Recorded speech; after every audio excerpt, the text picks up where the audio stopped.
All right, so we've got the beat together, the bass line, some melodic elements, and we've kind of glued everything together with a little bit of processing. Now let's talk about transitioning from this loop into arranging it into a song in which you could feature an artist or yourself on and go ahead and share that music with the rest of the world. So currently in Ableton Live, we've been playing all these different clips and MIDI ideas for each individual instrument in the session view. So what we're going to do is we're going to transition to the arrangement view. So I'm going to click bar 17, and we can move that later on. And I'm going to hit the global record button. And what that's going to do is that's going to record everything that we're currently listening to, the clips.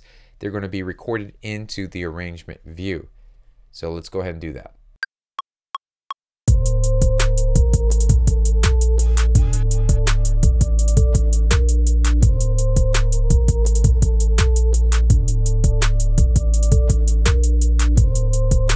So I'll probably just get those 4 bars. I'm going to hit this button that takes me back to the arrangement view, and that basically means that I'm committing to listen to what we have in the arrangement view.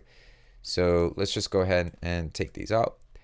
And for right now, what we can do is work backwards. Since this is the whole beat that we have in its entirety here, we can now just grab all the clips and direct them towards the left. So we're pretty much just kind of working backwards. And I'm gonna have to open up the group here for the melody the melody idea. And so if we hit play, all the loops are gonna be playing from the beginning of the song, of the arrangement. So what if we started without the drums? Now this is gonna vary, and it all becomes personal preference. So why don't we go ahead and take the drums, and I'll name these so I can visually see what's going on here. Drums and 808. So let's take the drums and 808 and have them start bar 5. So that means we're going to start with just the melodies, the melody progression.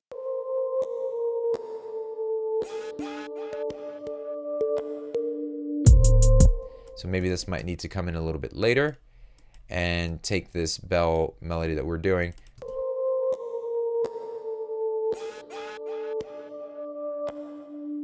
Now I hear those clicks and pops, and that's coming from the actual audio that we've committed to being reverse. So we can fix that by, or you could leave it or you could fix it, but I can use a little filter before that reverb and just take any.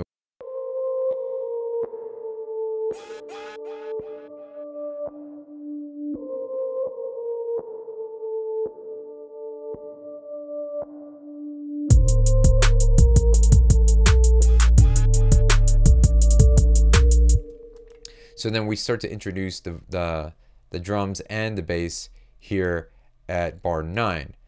And so what I'm trying to do is just make sure that I have a intro. So I'll go ahead and right click this. I'm going to set a marker by just hitting the set button. And I'm going to right click on this and give this intro. And let's say this is going on for, I'll highlight that, and that goes on for 8 bars. If I needed to have it shorter, I could cut it shorter. And then this will be first verse. This is where maybe the artist is going to drop the chorus. So we'll do chorus drop. So you might have the chorus drop, or maybe it's just some kind of catchy riff for the chorus. That might go for 8 bars. And then we'll probably start the verse here. Verse 1. First verse. And then since it's just first verse, we can go ahead and automate the filter. So the melody will still be felt, but it won't necessarily be evident and heard. So I'll right click on that filter frequency, show automation, and then we're just going to highlight this section and bring this down like that.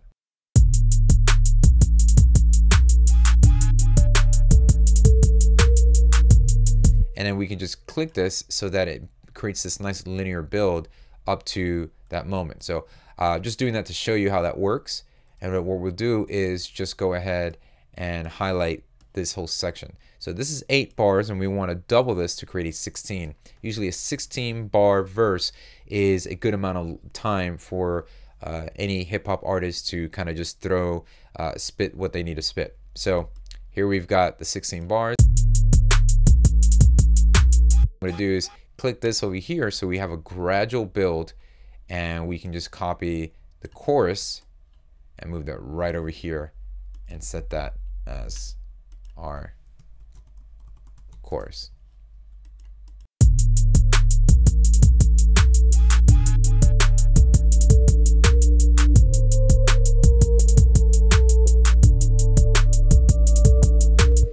throughout the arrangement, you can just take some time to do some drops, meaning we'll take maybe the 2 bars before the chorus comes in, adding some tension and dynamics so that when it does come right back in, it's announcing the chorus.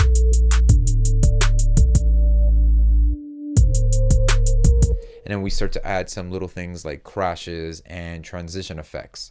And now I'm going to implement some transition effects to add some tension, to build up, and to actually give some release for individual sections of the arrangement. So I'm going to go to my presets here, and I've got a folder called All Effects. And I usually use this as a great little quick go-to pack of effects that are already timestamped in place with an arrangement from another project. I can just simply click and drag that into here, and we're going to see all the effects already mapped out and layered, so that when I start my track, I can hear with the effects. Now what I'm going to need to do is maybe move some of them slightly to fit this current arrangement. So here's a buildup, and these are all buildups as well. So we'll go ahead and move them so that they are in the right place. So now we have this.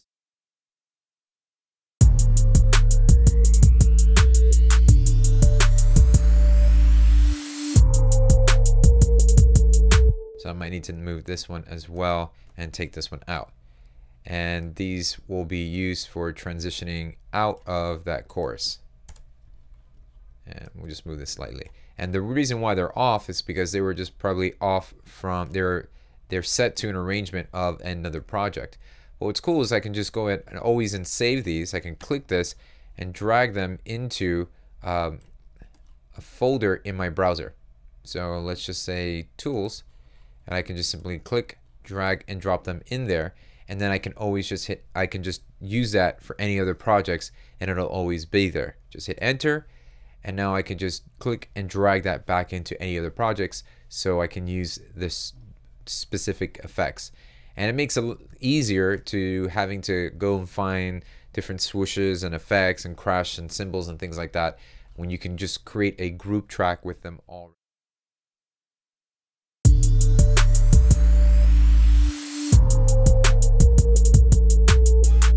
Can minimize that group, and now it's just easier to go ahead and copy and paste. So I'm going to take it from this chorus to this first verse. I'll go ahead and delete all these transition effects, and now we can just copy this section here, and we've got a new verse being introduced right there. So rename that, put that second verse, and we have the next chorus going on right there in that section.